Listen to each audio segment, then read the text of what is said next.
Ever wondered how life would be without the internet? A world without instant messages, online shopping, or streaming videos? Could you imagine that? To understand the gravity of our digital transformation, let's rewind the clock a little. Picture a time when the postman was the messenger of good and bad news, when shopping meant sauntering through crowded markets, and entertainment was limited to the silver screen and the television. That was the world before the internet. A simpler time, perhaps, but a time that was about to change forever. In the late 60s, the world stood at the brink of a revolution that was not fought with weapons but with ideas and innovation. The year was 1969, and a new era was about to dawn, the dawn of the digital age.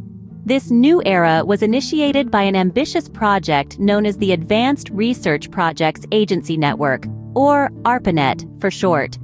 Born out of the need for a secure and efficient mode of communication, ARPANET was the brainchild of a group of visionary scientists and engineers.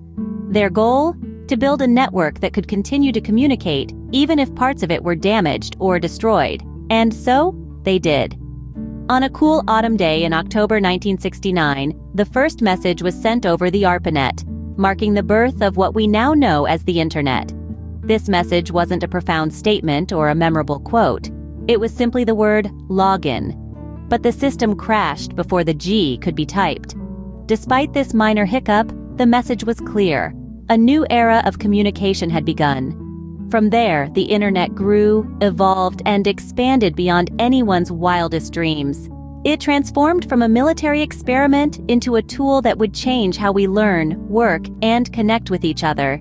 The internet has come a long way since that first message. From a world of letters and landlines, we've moved to a world of emails and emojis. And this transformation, this digital revolution, all started with a simple attempt to communicate. So the journey of the internet began, from a military experiment to a tool that would change the world forever. The internet started to take shape with the introduction of the World Wide Web by Tim Berners-Lee in 1991. Imagine, if you will, a world where information is not just available, but interconnected. That was the vision of Berners-Lee, a British computer scientist, when he conceived the World Wide Web. His idea was to create a system where information could be accessed from any point on the globe. And this was a game changer. The internet, which had been primarily a tool for researchers and the military, was suddenly transformed into a global information superhighway. Now let's talk about the World Wide Web, or as we fondly call it, the web. It's not the internet itself, but rather a service that uses the internet. Think of the internet as the infrastructure, the highways, streets, and roads, while the web is the vehicle that lets you navigate these paths. The web, with its hyperlinks and HTML, made the internet accessible and user-friendly. In the early days, navigating the web was not as easy as it is today. The first web browser, called World Wide Web and later renamed Nexus, was developed by Berners-Lee himself. But it wasn't until the introduction of Mosaic in 1993, a more user-friendly browser, that regular folk started to really explore the web. The late 90s saw an explosion of internet-based companies, a period we now refer to as the dot-com boom. Everyone wanted a piece of the internet pie. Companies were being valued based on potential rather than profit, leading to a bubble that eventually burst in 2000. But the dot-com boom wasn't all bad. It gave rise to giants like Amazon and eBay, and it showed the world the potential of the internet as a platform for business. And then there was entertainment. The web made it possible to play games, listen to music, and watch videos from anywhere in the world. It brought the world closer, and it changed the way we communicate, learn, and entertain ourselves.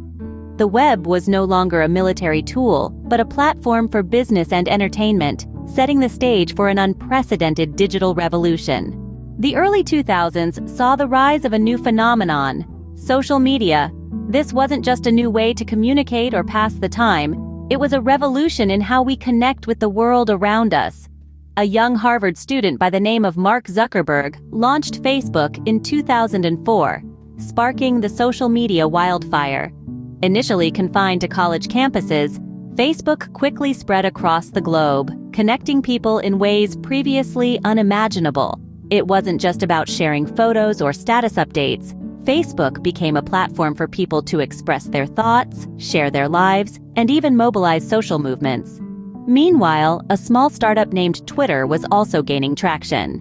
Launched in 2006, Twitter gave people the power to broadcast their thoughts and opinions in real time. It became a platform for breaking news, for sharing insights, and for debating the issues of the day. It was a tool for democracy, enabling the voice of the individual to be heard around the world. Then came YouTube. Launched in 2005, YouTube transformed the way we consume media. No longer did we need a TV or a movie theater to watch videos. With YouTube, anyone with a camera could become a creator, and anyone with an internet connection could become a viewer. It democratized content creation and consumption, making it possible for a teenager in their bedroom to reach millions of people worldwide. These platforms didn't just transform communication, they revolutionized business and politics as well. Brands began to recognize the power of social media for marketing and customer engagement. Politicians used these platforms to engage with constituents, spread their message, and even sway public opinion. Social media became a new public square, a place where people could gather, discuss, debate, and share. It became a part of our daily lives, shaping our perceptions of the world and of each other. Social media not only connected people, but also changed the way we interact, share information, and do business. From a handful of computers to billions of devices, the internet has come a long way. Imagine the internet as a vast, interconnected web, pulsating with data. At its heart, it's a similar concept to the one born decades ago, but its evolution has been nothing short of transformative. Today, it's not just computers that connect to the internet, but an array of devices that would have been unthinkable in the early days. The rise of mobile internet has been a game changer. Our smartphones are not just phones anymore. They're our personal assistants, our shopping portals, our newsrooms, our entertainment centers. They've blurred the lines between the physical and digital worlds, making the internet an integral part of our daily lives. Then there's the Internet of Things, or IoT. It's the network of physical objects, devices, vehicles, buildings, and other items embedded with sensors and software, enabling them to connect and exchange data with each other. From your smart fridge suggesting recipes based on what's inside, to a city's infrastructure communicating to improve services, the IoT is making our lives more connected and efficient. Now, let's gaze into the not-so-distant future. Emerging technologies like fifth-generation wireless, or 5G, and artificial intelligence, or AI, are poised to revolutionize the internet yet again. With 5G's super-fast connectivity and AI's ability to learn and adapt, we're heading towards an era of seamless, personalized experiences and smart, connected cities. But the future of the internet isn't just about technology. It's about us, the users, and how we'll adapt and shape this ever-evolving digital landscape. It's about how we'll use these new tools to solve problems, create opportunities, and shape the world for the better. As we stand on the cusp of another technological revolution, one thing is clear: the internet will continue to shape our world in ways we can't even imagine yet.